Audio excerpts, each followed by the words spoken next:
Hello everybody and welcome back to a brand new video. Now today I wanted to make another video on forgotten training methods. Now obviously a lot of methods have been forgotten throughout the years, but what I'm talking about more are methods that are actually still pretty good, but are severely underrated or people have forgotten them or just don't remember. So today I'm going to be showing you a few different methods across a few different skills that still hold up today and can be even competitive or at least kind of carve out a bit of a niche for itself in the meta.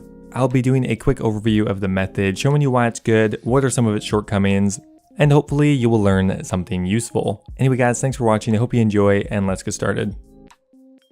Now first up here I have a really interesting method. It's actually a profitable cannoning method that not a lot of people really know about. Now what we're going to be doing is cannoning the monsters in the contact dungeon, or at least that's what I'm calling it. Really I'm just talking about the dungeon that you unlock during the contact quest. Which means as for requirements, you'll obviously need that quest completed to do this, along with Prince Ali Rescue, Ichilton's Little Helper, and Gertrude's Cat. Now as I'm going to be cannoning, I'm going to be bringing ranged gear and pretty much maxed ranged gear, but that is not required. You could easily get away with all God D'hide items. That would be fine too. I'm just bringing the Armadillo just for a little extra defense. Now what's going to be a lot more important is to have a bit of a higher defense level and a range level. I'd recommend probably at least 75 range and 75 defense as a minimum. Now for the inventory, I am of course going to be bringing a cannon, a divine ranging potion, around 7 prayer potions. Now this is kind of up to your discretion. If you think you're going to be taking a lot of damage, I would bring less prayer potions, more food. Keep in mind though that some of the monsters in there drop a lot of unnoted bass, which means you can heal up pretty easily just from the monster drops as well. But they do DPS quite a bit, so if you are kind of a lower defense, you may want more food. You want to bring a lantern, a candle, or something that you can light, as well as a tinderbox, just in case it goes out. As well as I'm going to be bringing some alchemy runes, an emergency teleport, and a bone crusher. Now there are quite a few different ways to get here, the quickest one being with the Pharaoh's Scepter, but if you don't want to spend the money for the Pharaoh's Scepter, a really easy way is to just buy a Narda teleport directly from the Grand Exchange, teleport to Narda, and then just run to the southwest for quite some time. Alternatively, you can take the carpet ride all the way to Polovanich, and then from there you can take it to Sophenheim. Okay, now to access the dungeon, you want to go down this trapdoor here, which is also the access to the bank. But we're going to go down one more ladder. Okay, so from here we're going to go over to the west, and there should be one monster here that if you don't want to take any damage, you could protect from mage on the way by. Then we're going to go ahead and search the floor. If you do it successfully, you won't take any damage. Now we're going to pray actually ranged, and we're going to go down into the dungeon. From here we're going to go a little bit to the southeast, and we're going to plop down our cannon. Now we want to prioritize the melee locust as well as the mage locust because they're going to be doing the most damage at the beginning. Now don't worry if you take a lot of damage at first, you will start taking much less once you clear out the majority of the ones that are damaging you. Now these monsters just have a lot of good drops, including a very common coin drop, a lot of alcopols, a lot of arrows, just pretty much all of their things are just really mid-level good things that they drop. One final note here is I would also potentially recommend bringing a Ring of Wealth just because there's so many coin drops and there's just so many drops in general that having something to automatically pick up the coins would be pretty useful, but that's kind of up to you. If you want more DPS and more experience per hour, just bring the Archer's Ring, but if you want it to be a little bit more AFK, just bring the Ring of Wealth. Okay, so I just went ahead and did this for 20 minutes as an example. And it's really good, but there are of course a couple of drawbacks which I'll get to in a minute. Now first up here, let's have a look at how much loot we actually got. I'll just have a look at the loot tracker for that. Now we ended up with around 500k from the Locust Riders and another 200k from the Scarab Mages, which means in 20 minutes we got about 700k in loot. Now that is split up between a ton of different items, so you really are constantly having to pick things up. I decided to go swap out for the Ring of Wealth because just having to pick up the coin drops would be way too much, and really just a slight bit less DPS isn't that big of an issue when there's so much shit going on. So in nearly max range at 99 range, I was getting about 700k every 20 minutes, so that is 2.1 mil an hour in loot. That's definitely not going to be our net profit by any means, but that's just a start. Now assuming you don't get too unlucky, these guys drop a ton of food, which means you could stay here for a long time. But even if you can't, the bank really isn't that far away. Now RuneLite actually has a supply tracker which I've had on the entire time, so let's have a quick look at that. So 700k we got in loot so far, So while we did get around 700k in loot, we did also end up spending about 450k in supplies, which means over half of our net loot really isn't even profit at all. So in 20 minutes I got around 300k in profit, which means in an hour you're looking to make actually close to $1 mil an hour just from this method. And on top of that, you're going to be getting a really good amount of ranged experience as well. We're consistently getting between 125 and 150k ranged experience every hour, which is amazing. Considering that you're also profiting nearly $1 mil an hour, this method is really good. The main drawbacks being you have to click a ton. Just talking right now, I'm not able to keep up with all the drops. You pretty much have to constantly be clicking, picking up the drops, refilling your cannon, repotting. So it's a very intensive method, but definitely worth it for those looking to get competitive range training along with a decent amount of money per hour. Now the final tip here is once you've kind of got a handle on picking up all the loot and refilling your cannon, repotting, it is beneficial to kind of play it out as if you're doing a Jad fight. You can block the melee locust riders behind a ranged one, and then from there you want to take out the majors. Definitely not required, but you will take a lot less damage overall, which means you don't have to eat as much, which means you're going to spend more time killing things and overall make a bit more money.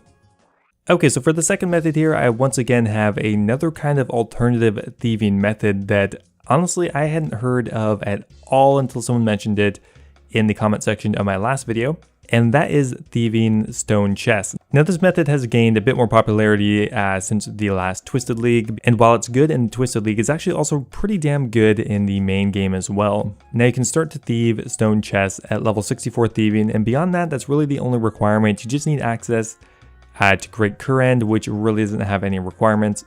Now for every stone chest that you thieve, you're going to get 280 experience. Now on top of offering decent enough loot for a lower level chest, you also have a chance of getting the Xerix Talisman at a rate of 1 out of 300, as well as a medium clue at a rate of 1 out of 100, which means you will get medium clues very quickly. Now for my inventory, I'm just bringing Graceful, as you do need to run a bit to get there. On top of that, I'm bringing a few things in the inventory. Lockpicks do actually increase your rate of thieving, so you definitely want to bring a couple of lockpicks. A couple other alternative items you can bring is a thread and needle, because you are going to get a lot of Xerix fabric, which means you can get a bit of passive crafting experience as you go. You can also bring a chisel, as you're going to be getting a ton of gems that you can cut, as well as an antidote plus, as there is a chance of being poisoned. Now generally I wouldn't recommend banking, but if you are, you can bank at the farming guild, is probably the closest. Now to get here you need to run south from the farming guild. You can either take the fairy ring code CIR to get up here, or you can use a skills necklace, although you do need access to the farming guild, so you would need a farming level requirement to use that one. Okay, so from here we're going to run south down to Kebos. And we're going to go a little bit east of this point here and down through the temple.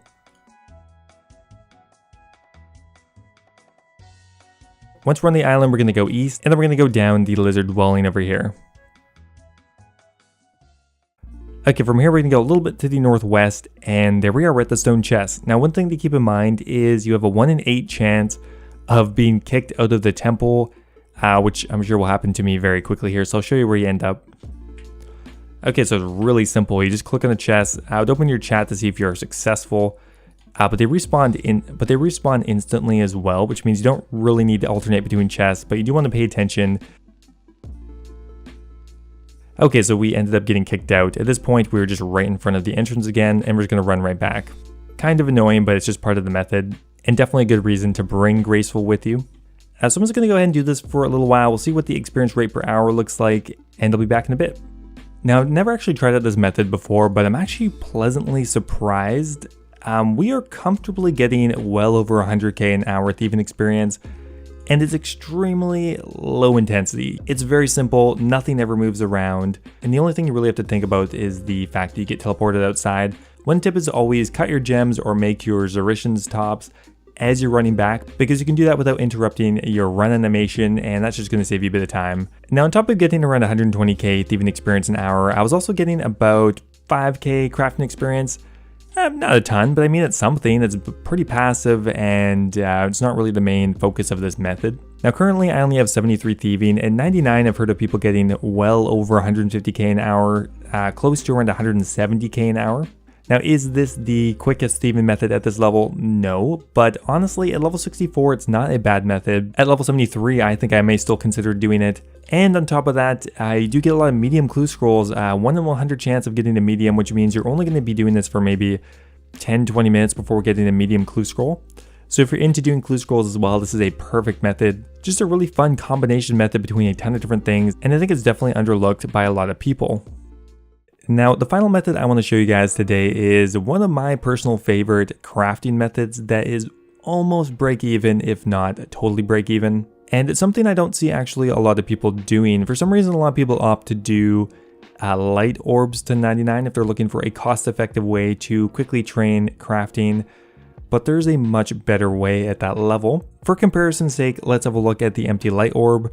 Making them consistently, you're getting around 120k an hour, as well as it costing you about 1.74 GP per experience. However, if you decide to do Amethyst instead, you can get as low as pretty much totally break even and maybe as expensive as 1 GP per XP. However, on top of being cheaper, it's also much quicker and can be done at a lower level. For example, cutting Amethyst bolt tips right now is nearly break even, only requires 83 crafting, and gives you 165k experience per hour. So overall, it's just completely superior, yet I definitely see a lot of people making light orbs still. Now, as always, this is of course based on the current prices. This may not always be the case, but currently I would highly recommend doing Amethyst. So we went ahead and bought 500 Amethyst on the Grand Exchange for 3,316 each. Now from the Amethyst, you can make 3 separate items. You can make bolt tips, arrow tips, and javelin heads, and the effectiveness of these will change quite a bit. I went ahead and checked them all, and right now making bolt tips is by far the cheapest. Every Amethyst is going to make you 15 bolt tips, and at the current prices, I think I'm losing about 20 GP per Amethyst, so it's extremely cheap. Now, while the bolt tips, arrow tips, and javelin heads are available at different levels, they all give the exact same amount of experience, so there's not really a benefit to doing one over the other. You should really just be doing the one that is the most cost effective. Anyway guys, that's going to be it for today's video. Those are 3 forgotten methods or unknown methods that a lot of people don't know about. I hope you guys learned something or found it useful. If you have any other methods you think that are kind of under the radar, maybe people don't do that much, let me know with a comment down below. I always find your comments are really useful. Thanks for watching guys, and I'll see you next time.